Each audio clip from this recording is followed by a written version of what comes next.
Кетирген акчаларды мамлекеттен урдаган, мамлекет келтирген зыяндардын бардыгын ордуна төлөйсүңөр. Биринчиден өзүңөрдүн мал мүлкүңөрдөн төлөйсүңөр, экинчиден өзүңөрдү түрмөдө жатканыңар менен төлөйсүңөр. Мен силерге айткам, өзүңөрдөн көргүлө. Машиналарыңар барбы? Автобус барбы? Спецназ барбы? Чаргыла муну, камагыла. Абсата, сен боюнча да маалымат бар, айтып коеюн. Не дай бог это подтвердится, посажу в тюрьму. Уктуңбу? Бүгін УКМК төрағасы Камчыбек Ташиевтің қатысуысында Чүй областындағы Қазақстан менен чегарада жайгашкан Чалдыбар Уна көзөмөл өткөрмө бекетиндеги абал боюнча кеңешме болуп өттү. Биздин мамлекетибиздин чегарасында болуп аткан коррупциялык элементтерге биз бир нече жолу сигналдарды берип токтотуу боюнча маселе козгогонбуз. Жетекчилерге да жеткизгенбиз. Бирок ошол коррупциялык схемалар дагы деле уланып атат. Уланганда да өтө ийгиликтүү болуп уланып кетти. Өзүңүзгө жакшы белгилүү болгондой, мамлекетибизде коррупцияга каршы күрөшүү боюнча мыйзамдардын өзгөрүүсүнүн негизинде 21 январдан 2025 жылдан баштап коррупциялык элементтерге, коррупциялык кылмыштарга болгон мыйзамдын татаалдыгы күчөгөн. Бирок ошого карабастан, аны көзгө илбестен, ушул айрыкча мамлекеттин чегарасында иштеген биздин мамлекеттик кызматкерлер өзүнүн ишмердүүлүгүндө коррупциялык элементтерди көбөйтүшкөн. Биздин башка айлабыз калган жок. Бир жол айттык, эки жол айттык. Бирөкөн апарып камадык. Бирөкөн алып барып предупреждение бердик. Болбоду, токтободуңар. Мамлекетибиздин мыйзамдарын көзгө илбедиңер. Бул ошол жерде иштеп аткан кызматкерлер. Ал эми жетекчилер болсо, ошого жараша чара көрө албадыңар. Бул салык кызматы, транспорт министрлиги, чегара кызматынын жетекчилиги жана айыл чарба министрлиги. Ошого жараша сиздер чара көрө албадыңыздар.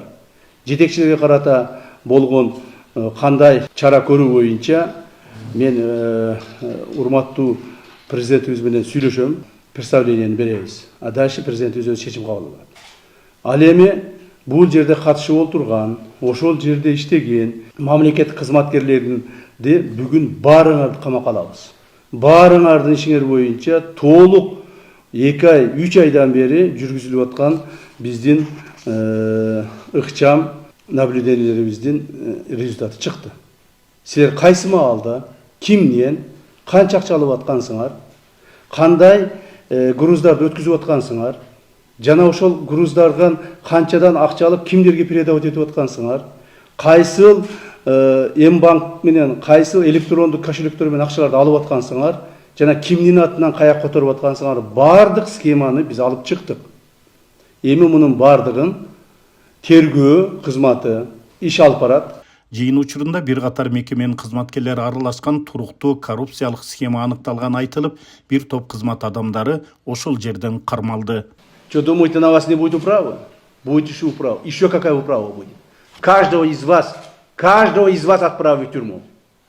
За то, что вы, игнорируя закона, наносите ущерб государству. Я несколько раз предупреждал вас, несколько раз говорил, несколько раз просил, несколько раз отправлял людей, даже несколько раз ваших коллег арестовывал. Но вы не перестали этим заниматься. Вы наоборот, вы начинаете больше этим коррупционным схемам заниматься. Вы день за днем наносите многомиллионные, миллиардные ущербы в бюджет страны. Поэтому, ребята, өзүңөрдөн көргүлө, уктуңарбы? Мен силерге айткам, өзүңөрдөн көргүлө. Бала чакаңар бар, ата энеңер бар, тууган уруктарыңар бар. Ошого карабастан силер мыйзамды тоготпостон ойлодуңар окшойт. Ушундай болуп жүрө берет. Ташиев айтып койду, эсине чыгып калды, болду деп. Нет, мен айттым, предупреждение еттим, бирок биз иштеп атканбыз. Мына биздин акыркы 3-4 айдан бери иштегенибиздин результаты чыкты. Ушул аталган сотрудниктердин бардыгын бүгүн под стражу возьмите, так как по отношению к нему у меня есть информация по результатам проведенных оперативно-розыскных мероприятий по совершению преступлений коррупционной направленности. Хорошо? Бүгүнөн баштап есть у вас есть эмелер даярбы? Машиналарыңар барбы? Автобус барбы? Спецназ барбы? Чаргыламын, камагыламын. УКМК таратқан маалыматта Чалдывар көзөмөл өткөрүү пунктунун иш зонасында салык кызматынын, чегара кызматынын, транспорт министрлигинин жана айыл чарба министрлигинин кызмат адамдары өзүнчө ортомчулар менен сүйлөшүп, товарларды коштоочу жалган документтерди колдонуу менен ЭЭПке мүчө өлкөлөрдөн товарларды мыйзамсыз импорттоо боюнча коррупциялык схема түзүшкөндүгү аныкталган. Андан улам атайын кызмат алынган далилдердин негизинде Ташиев өткөргөн жыйын учурунда салык кызматынын 7, чегара кызматынын 6, ветеринардык жана фитосанитардык инспекциясынын 7, салмак габариттик контролдоо инспекциясынын 4 кызматкери кармалды. Аталган коррупциялык схемада ортомчулар атайын ачылган ишканаларды колдонуу менен жасалма документтерди даярдап бергендиги үчүн оор жүк ташуучу ар бир транспорт үчүн $1,500 $2,000 чейин акча алып турушкан. Ал эми мамлекеттик органдардын кызматкерлери 5.000 7.000 сомго чейин сыйак алышкан.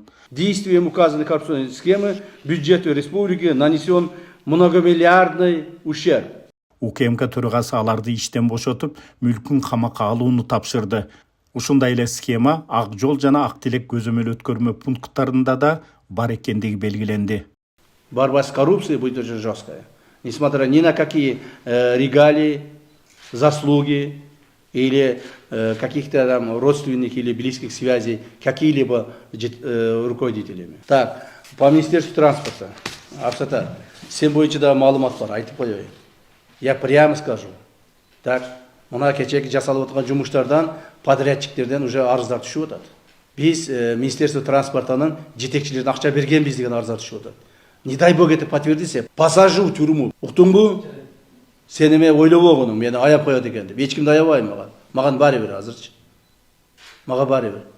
Если мен сени түрмөгө отургузсам, анда башка жетекчилер унчукпай спокойно иштеп калышат.